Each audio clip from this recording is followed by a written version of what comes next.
Hey, good morning. It's Mark here with another morning rant. It's 4:58. I've been up since 3:30. Let's get into some news, some political news. Noah Mulgary. If I mispronounced the name, I apologize. Republican candidate Noah Mulgary is running for Congress in Nevada, Congressional District number 3, I believe, in 2022's election. He's running for Congress, and I guess he needed shock value. He needed something to get him out there. He needed some kind of name recognition because I did some research on him, a little quick research, not a lot, not extensive, but he has a LinkedIn page which mostly talks about his candidacy for Congress. I read his bio, and he served in the Army, I believe, as a JAG officer, a judge advocate general officer, JAG. Has a Bronze Star for Operation Iraqi Freedom, and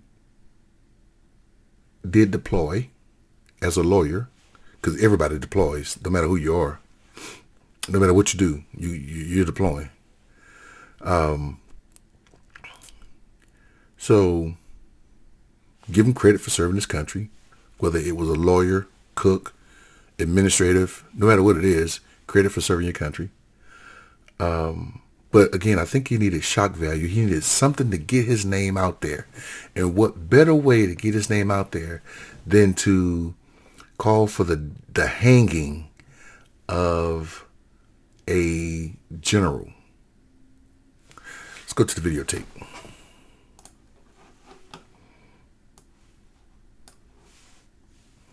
Give me a second.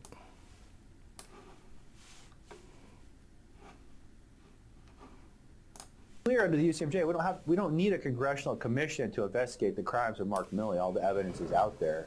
All we need to do is, he's an active duty soldier. Just convene a general court-martial and forget a congressional hearing. Convene a general court-martial, try him for the crimes that, have an Article 32 hearing, get him indicted. Right. And then whatever the sentence is, if he's guilty, we need to get back to our patriotic, liberty-loving roots. What did they used to do to traitors if they were convicted by a court? They would execute them. That's still the law in the United States of America. So I think, if he's guilty of it by a court-martial and so forth, they should hang him on CNN. And I mean, not on CNN. They're not going to do it on CNN, but on, C-SPAN or something. Yeah. So this guy, he wants General Mark Milley to be hanged. Is it Mark Milley or Mike Milley? I think it's General Mark Milley. Yeah, he wants him to be hanged. And why does he want him to be hanged? Well, he wants an Article 2 court-martial to be held. And the UCMJ is a law.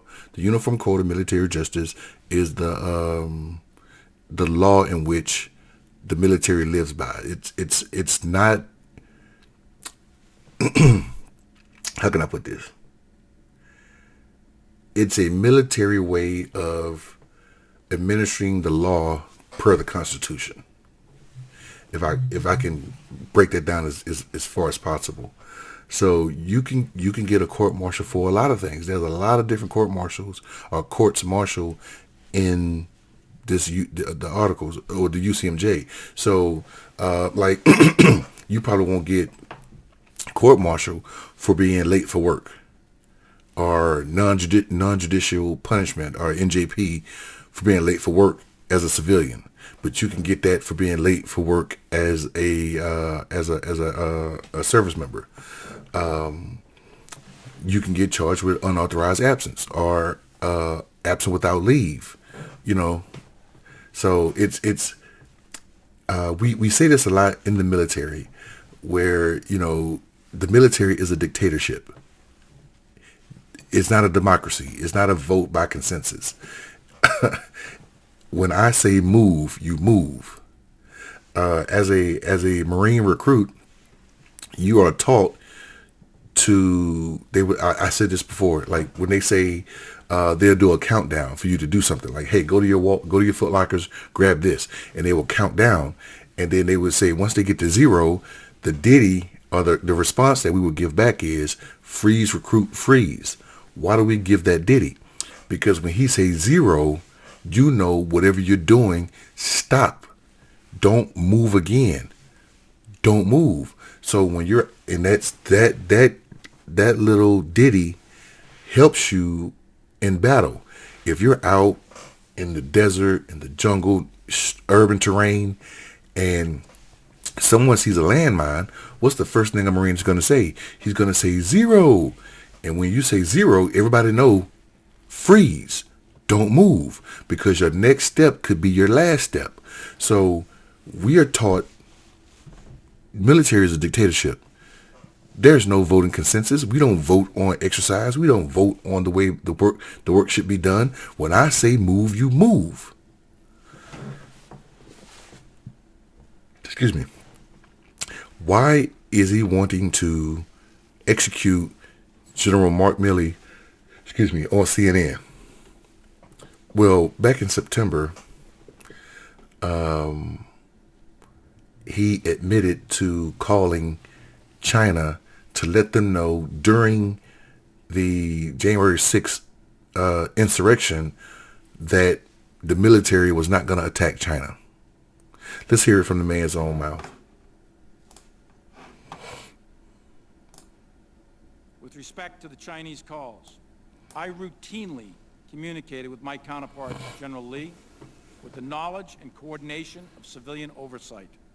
I am specifically directed to communicate with the Chinese by Department of Defense guidance, the policy dialogue system. These military-to-military communications at the highest level are critical to the security of the United States in order to deconflict military actions, manage crisis, and prevent war between great powers that are armed with the world's most deadliest weapons. The calls on 30 October and 8 January were coordinated before and after with Secretary Esper and Acting Secretary Miller's staffs and the interagency. The specific purpose of the October and January calls were generated by concerning intelligence, which caused us to believe the Chinese were worried about an attack on them by the United States. I am certain that President Trump did not intend to attack the Chinese, and it is my directed responsibility, and it was my directed responsibility by the Secretary to convey that intent to the Chinese. My task at that time was to de-escalate. My message again was consistent. Stay calm, steady, and de-escalate. We are not going to attack you. At Secretary of Defense Esper's direction, I made a call to General Lee on 30 October. 8 people sat in that call with me, and I read out the call within 30 minutes of the call ending. On 31 December, the Chinese requested another call with me. The Deputy Assistant Secretary of Defense for Asia Pacific Policy helped coordinate my call, which was then scheduled for 8 January, and he made a preliminary call on 6 January. 11 people attended that call with me. So you can go watch the rest. But basically what this man is saying is, well, quick history lesson, and it's not going to be a long one, but why do we have civilian oversight over our military? Why do we have a civilian that's the commander-in-chief? Why do we have civilian oversight over the military? It goes back to Rome. It goes back to China. It goes back to Britain, France, Spain, you name it. It goes back to Africa. It goes back all over the world. Anytime a military leader Go back and read the 48 Laws of Power. Go back and read Machiavelli, The Prince by Machiavelli. Go ahead and read Shang Tzu's The Art of War. It goes back to all of that. Anytime a military leader wins military victories, that leader typically becomes king or head of state. And America was skeptical of the military being in control. There was even talk of George Washington becoming a king. They wanted George Washington to become a king. What makes Washington so great in the eyes of Americans is because he turned down power. He was one of the first, if not the first, civilian who was a military leader who won a major campaign that decided to give up that power. And he gave it up multiple times. If George Washington died 2 years after leaving office, if George Washington had died in office, it would have set a precedent for every president to die in office. But because George Washington gave up that power, he constantly gave it up. And whether it was strategic, whether it was political, no matter what it was, he gave up the power. When he won the Revolutionary War, the man took no money. All he wanted was to be reimbursed for his expenses. He turned in his receipts. He got reimbursed. I think he spent over $100,000, if not $200,000 in his money, and he got reimbursed by the government. He went home. He served in the Continental Congress when they started making the Constitution, and he became president. He tried to give up the presidency after 4 years. They wanted him to serve again. He did 8. They wanted him to leave. Well, they did not want him to leave. He said, "I'm out." He left. 2 years later, he died of pneumonia. But they call him great because he was willing to give up power. And the reason why General Mark Milley has civilian oversight is because of that fact. Because history says anytime you got a leader that's in charge of a war, or anytime you have a military leader that's just a high-ranking military leader, they may want to become king. They may declare martial law, and then he's in control. So they put a civilian in charge to counter that. So Mark Milley had to go to his counterpart, his civilian leader, Secretary Asper, Secretary of State, Secretary of Defense, and he had to get with all these civilians before he can make a move. So for this guy, Mark, whatever the hell this guy's name, for him to go out and say that this man should be tried for treason and hanged. Okay, let's do it. Let's hang Mark Milley, but let's hang the Secretary of Defense. Let's hang the Secretary of State. Let's hang everybody that's in charge of Mark Milley. Right? Because he is not the end all be all. He is not the head. He is not the commander in chief. He was given specific instructions on what he needed to do, and then they had a readout where they go and they brief the Secretary of State and all those above him on what transpired in the conversations. China was concerned that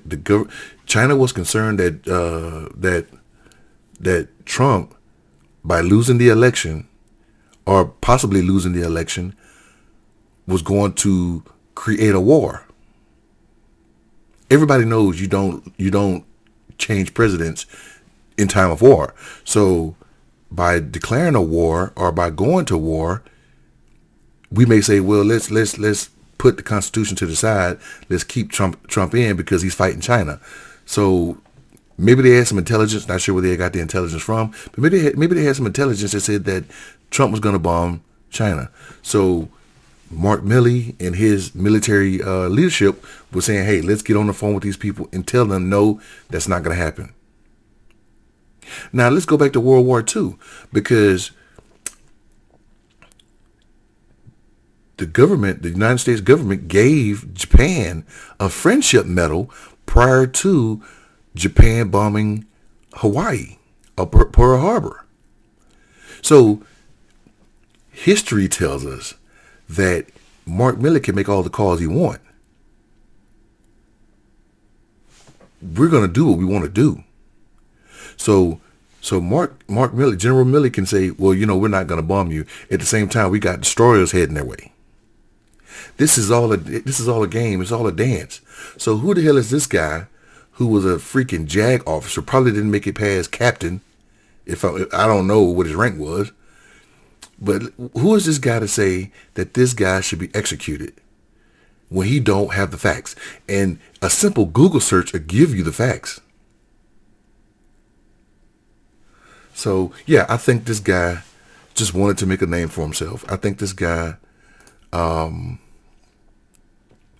nothing else better to do than to call out someone, because I'm not going to say this guy's name, even though I respected him. I loved his music, and I was a big fan up until recent events. But he had a beef with, I'm not sure if it was Chris Brown or one of these other singers, right? And he made a statement on there. He made a statement on a video, and he said, "Elephants don't swat flies."